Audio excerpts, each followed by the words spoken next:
మీకు అందరికీ తెలిసిన విషయమే.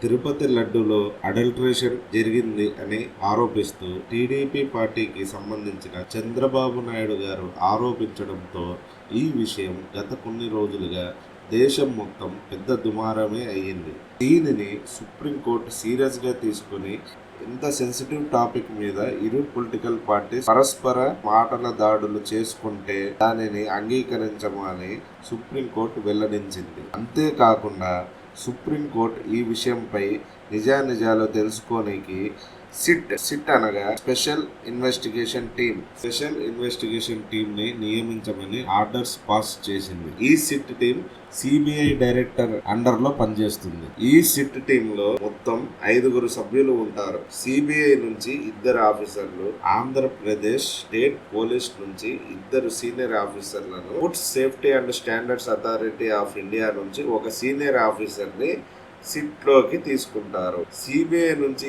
2 సిబిఐ డైరెక్టర్ నియమిస్తే ఆంధ్రప్రదేశ్ స్టేట్ పోలీస్ నుంచి 2 స్టేట్ గవర్నమెంట్ నియమిస్తుంది. ఎఫ్ఎస్ఎస్ఏఐ నుంచి 1 సీనియర్ ఆఫీసర్ ని ఎఫ్ఎస్ఎస్ఏఐ చైర్పర్సన్ నియమిస్తాడు. ఈ విషయంపై సీరియస్ అవుతూ సుప్రీంకోర్టు ఇక నుంచి కోర్టుని పొలిటికల్ బ్యాటిల్ గ్రౌండ్ గా ఉపయోగించవద్దు అని తెలిపింది. ఈ విషయంపై స్పందిస్తూ కామెంట్ రూపంలో మీ కామెంట్ తెలపండి. అలాగే లేటెస్ట్ అప్డేట్స్ కోసం మన ఛానల్ ని సబ్స్క్రైబ్ చేసుకోండి.